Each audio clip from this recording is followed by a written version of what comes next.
Por definición, la palabra ego significa yo, proviene del latín y representa la idea que nos hacemos acerca de nosotros mismos. Es la imagen mental que construimos con base a nuestra historia de vida, a nuestras experiencias y a nuestras expectativas. El ego se comienza a formar desde que somos bebés como una función que nos permite adaptarnos a nuestro entorno y encontrar una manera de sentirnos seguros en un mundo que no conocemos ni entendemos. En ocasiones, esta función se va modelando por heridas tempranas de abandono, de negligencia o de desconexión emocional, y la manera en la que respondemos a estas heridas es modificándonos para poder ser aceptados, ya sea por nuestros padres, por nuestros cuidadores o por el entorno en el que crecemos. Entonces, además de lo que vivimos y aprendemos en casa, en muchos sistemas educativos y religiosos tradicionales predomina una lógica de obediencia y de castigo. Premiamos a aquellos que obedecen y castigamos a aquellos que se equivocan o que se atreven a salir de las cuatro paredes. Entonces, estos sistemas de creencias que muchos atravesamos desde pequeños nos llevan a conocernos a través de la validación y de la comparación, no a través de la autoconfianza ni del autoconocimiento. Así que desde pequeños aprendemos a construir el ego desde un espacio de miedo al rechazo y no desde la libertad de ser auténticos. No aprendemos a observar al ego, sino que aprendemos a defender su fragilidad.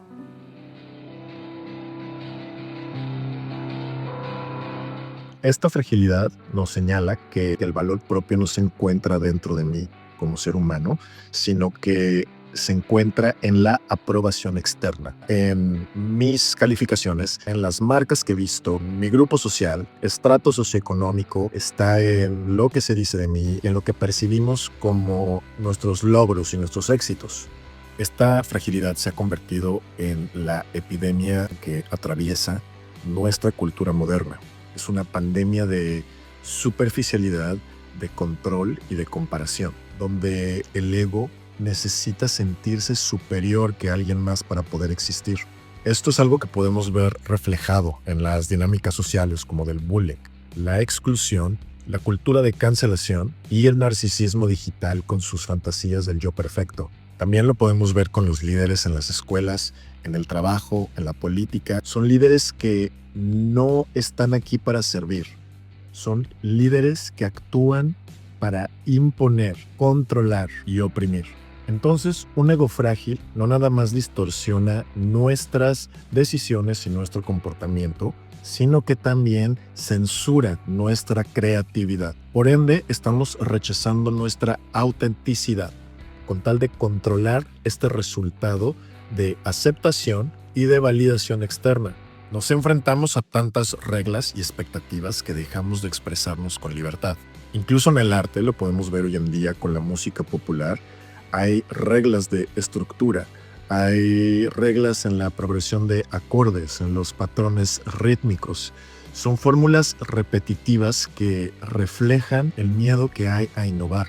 Incluso podemos ver artistas ya bien establecidos que se han convertido en versiones domesticadas de sí mismos, artistas que han caído en la autocensura como producto de una inseguridad que no tolera ni la incertidumbre, ni la crítica, ni el rechazo. Sin embargo, la incertidumbre, la crítica y el rechazo son elementos inevitables del proceso creativo.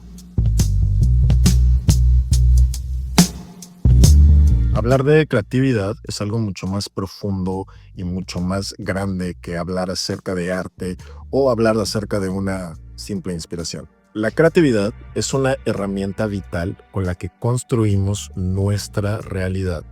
Es un trabajo de evolución y de autoconciencia. Jean-Paul Sartre decía que la creatividad es una manera de darle sentido a la vida a través de nuestra libertad personal, por lo que podemos entender que la creatividad es la manera en la que ejercemos nuestro libre albedrío.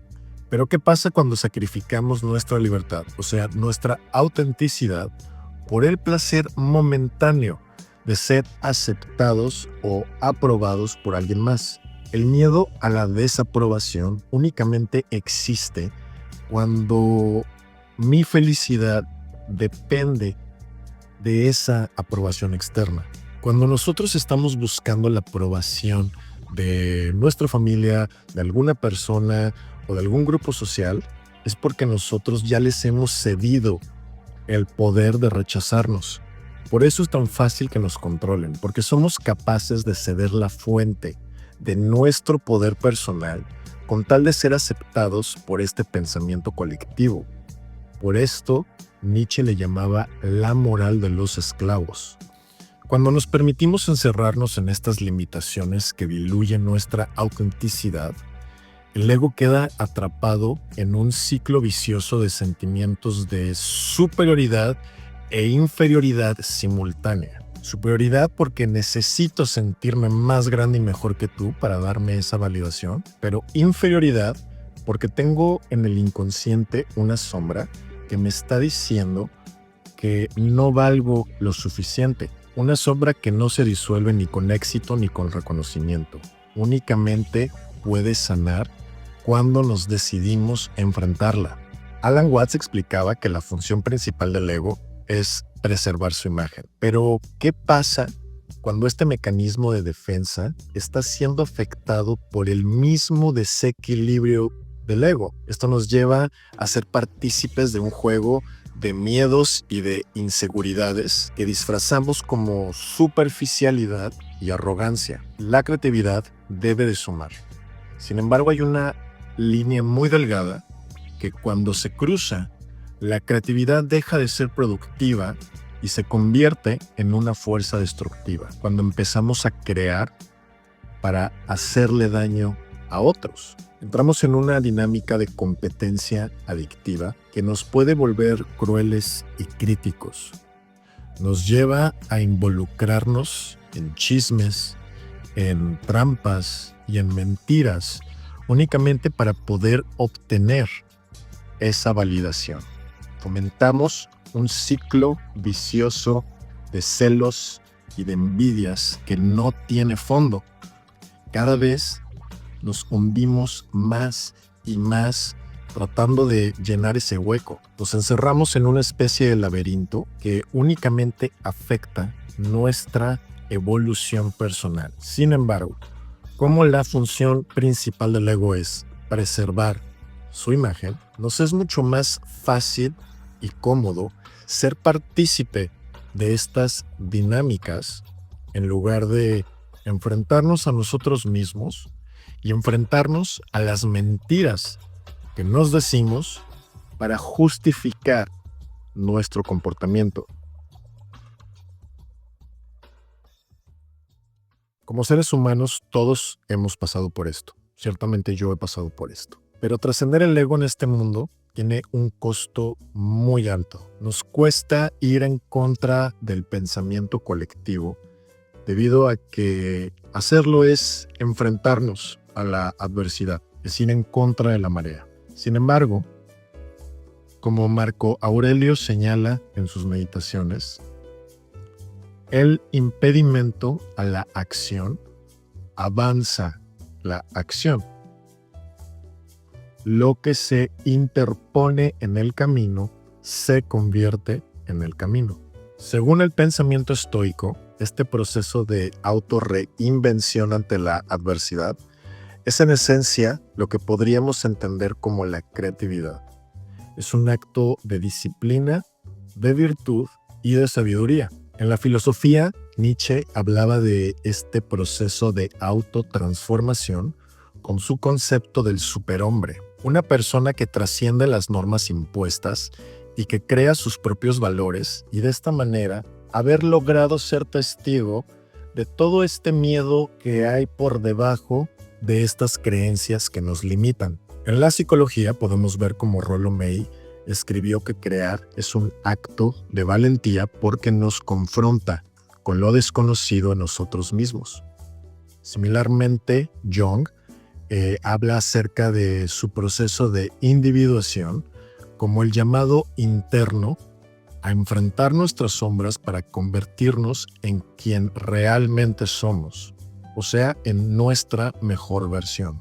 En tradiciones espirituales, como el sufismo, se ve la creatividad como un medio para acercarse a Alá. En la Biblia, en el libro de Génesis, está escrito que los seres humanos fuimos creados a imagen de Dios, que somos co-creadores. En el budismo, crear disuelve al ego y nos conduce a la iluminación, por lo que este mensaje nace del eco de tradiciones, psicólogos, filósofos, escuelas de pensamiento que a lo largo de la historia nos han ido mostrando cómo trascender el ego no nada más es un proceso profundo y transformador, sino que también es el camino hacia la libertad y hacia la creatividad verdadera. Trascender el ego no significa eliminarlo, ni significa rechazar a la sociedad, ni tenerle resentimiento. Significa enfrentarnos a nosotros mismos, desafiar las mentiras colectivas para podernos conocer profundamente y de esta manera poder descubrir los principios fundamentales de nuestra verdad desde cero. Cuando conocemos la verdad, no necesitamos que nadie la verifique. Únicamente las creencias necesitan ser verificadas y necesitan ser compartidas. La verdad se sostiene por sí sola. Trascender el ego es vivir sin máscaras, es mostrar nuestro verdadero rostro, así de imperfecto, crudo, vulnerable y profundamente humano. Es ahí donde encontramos la creatividad a través de la libertad y es la única manera de poder ser auténticamente felices desde adentro.